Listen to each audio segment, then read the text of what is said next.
everybody. Let's find out what's going on with Bradley Chalkers. Today I'm going to be reading chapters 8 and 9 from There's a Boy in the Girl's Bathroom by Louis Sachar. Mrs. Ebel was teaching geography. Everybody in the class had a map of the United States on his or her desk. Bradley's map was different from all the others. California was above Wisconsin. Florida stuck out of Texas. He picked up a pair of his scissors and carefully cut out Tennessee. He was a good cutter. The edge of his scissors never left the black line. He wondered what was happening to Jeff. He knew he was at the counselor's office. He imagined she was doing all kinds of horrible things to him. He had tried to tell Jeff at recess not to go see her. He taped Tennessee to Washington. He was a very messy taper. His piece of tape twisted and stuck to itself.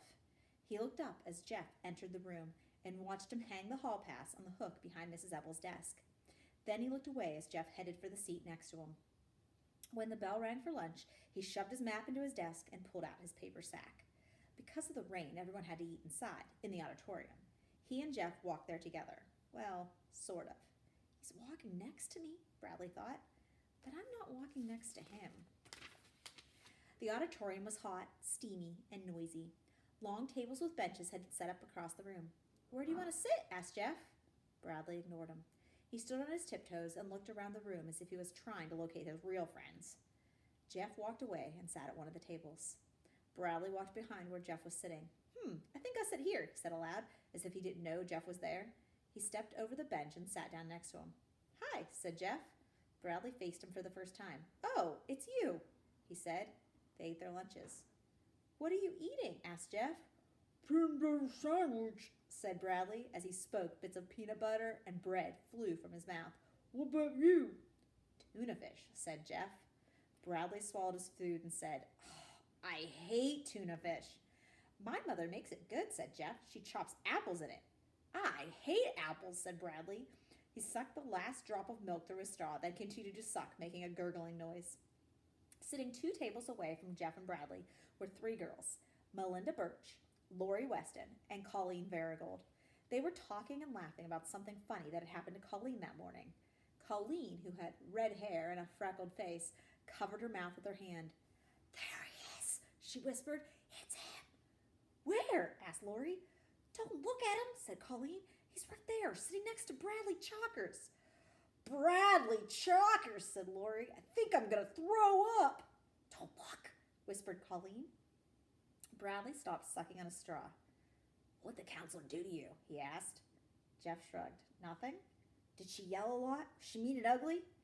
"No, she was nice. I think you'll like her." "Me?" asked Bradley. "I'm not going to see her. I didn't do anything wrong." "She's good at helping you solve your problems," said Jeff. "I don't have any problems," said Bradley. He bit ferociously into a red, delicious apple. "I thought you said you hated apples," said Jeff. Bradley shoved the apple back inside his paper sack. "That wasn't an apple," he said. "It was a banana." Jeff's face suddenly changed color. First white, then bright red. "Ooh, I think he sees you," said Melinda. Lori laughed. Colleen blushed. "Come on," said Lori. "Let's go talk to him." She stood up. Lori Weston was a short, skinny girl with long, straight, black hair. Melinda got up from the table, too. She was nearly twice the size of Lori. She had short brown hair. "No, don't go," pleaded Colleen. "What's the matter?" asked Bradley. Nothing," said Jeff. "So did I miss anything in class?" "No, Mrs. Ebel gave everybody a map. I got one." "Don't lose it," said Bradley. "Mrs. Ebel wants them back." 2 girls were giggling behind them. Jeff and Bradley turned around. "Colleen thinks you're cute," said Lori. Jeff blushed. "Who?" he asked. The girls laughed. "What's your name?" asked Melinda. Jeff blushed again. "Colleen wants to know," said Lori. Then she and Melinda laughed again. "He doesn't have a name," said Bradley, coming to Jeff's rescue. He hated Lori. She had the biggest mouth in the whole school. She was always laughing, too. He could hear her laugh from one end of the school to the others. "Ew, Bradley Chalkers," said Lori, holding her nose. "Lori Loudmouth," said Bradley. "We're not talking to you, Bradley," said Melinda. "Get out of here, I'll punch your face in," he replied. "You wouldn't hit a girl," said Melinda.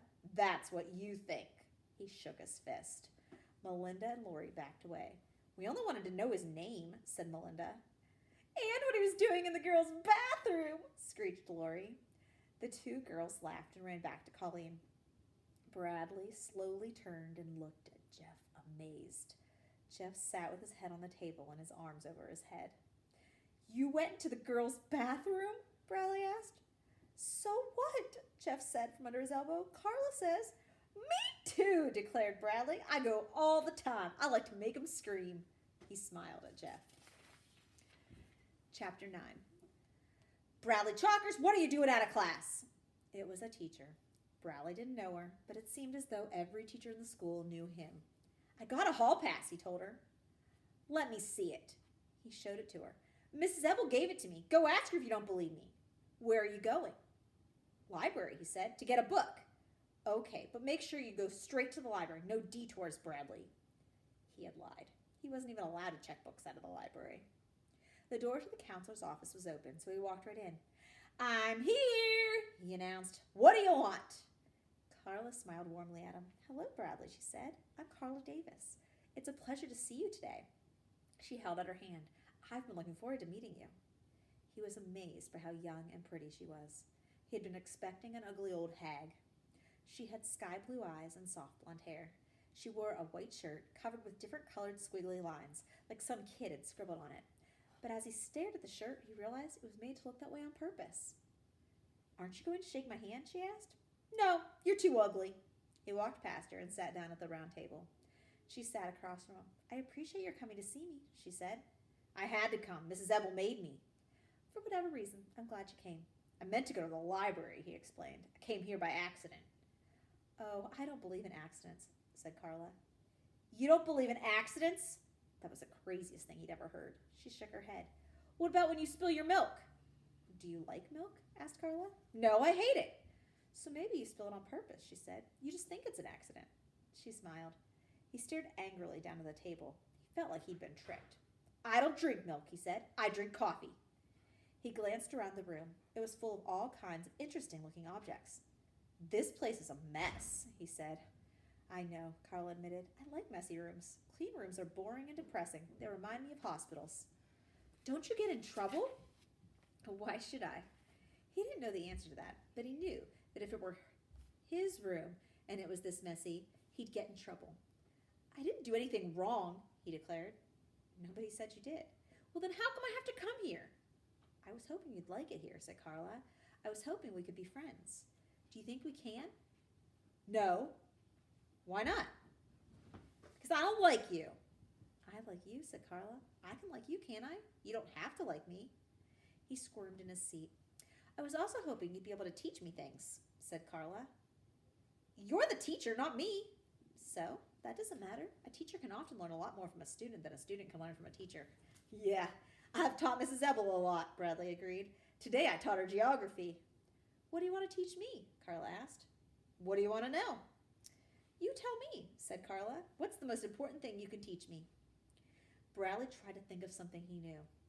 "The elephant's the biggest animal in the world," he said, "but it's afraid of mice." "I wonder why that is," said Carla.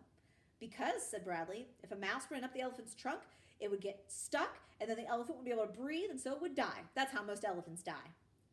"I see," said Carla. "Thank you for sharing that with me. You're a very good teacher." He suddenly felt like he'd been tricked again. He didn't want to share anything with her. He hated her. "What else do you want to teach me?" she asked.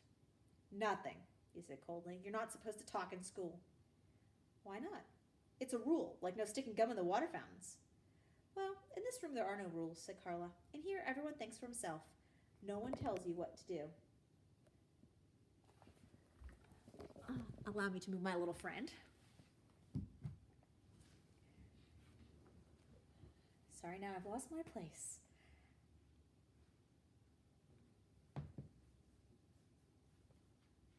"You mean I can stick gum in the water fountain?" "You could, except I don't have a water fountain." "Can I break something?" he asked. "Certainly." He looked around for something to break, then caught himself in time. It was another trick. He'd break something and then get in trouble, and nobody would believe him when she had said there were no rules. "I'm not in the mood," he said. "All right, but if you're ever in the mood, there are a lot of things you can break. Things I like very much and things that other children use." "I will," he assured her. "I know karate." He raised his hand sideways over the table. "I can break this table in half with my bare hand." "Hate to see you hurt your hand." "Nothing ever hurts me," he told her. "I've broken every table in my house," he declared. The chairs, too. Call my mother if you don't believe me. I believe you, said Carla. Why shouldn't I? You should. She did, too. For the rest of the meeting, no matter what he told her, she believed him. When he told her that his parents only fed him dog food, she asked him how it tasted. Delicious, he said. Meaty and sweet. I've always wanted to try it, said Carla. When I told her that the president had called him on the phone last night, she asked what they talked about.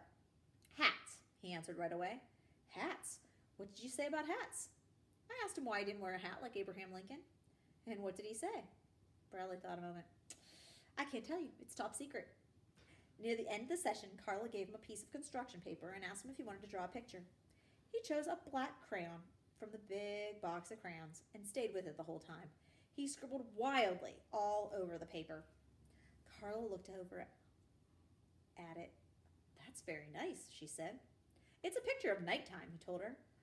Oh, I thought it was a picture of the floor of a barber shop after someone with black curly hair got his hair cut. That's what it is, Bradley declared. That's what I meant. It's very good, said Carla. May I have it? What for? I'd like to hang it up on my wall. He looked at her in amazement. You mean here? Yes. No, it's mine. I was hoping you'd share it with me, said Carla. It costs $1. It's worth it, said Carla, but I only want it if you're willing to share it. No, he said. Okay, but if you ever change your mind, I'll still want it. You can make me give it to you, he suggested. No, I can't. Sure you can. Teachers make kids do things all the time. Carla shook her head. It was time for him to return to class. I've enjoyed your visit very much, said Carla. Thank you for sharing so much with me. She held out her hand. He backed away from it as if it were some kind of poisonous snake. Then he turned and hurried out into the hall. When he got to Mrs. Evel's class, he crumpled his picture into a ball and dropped it in the waste paper basket next to her desk.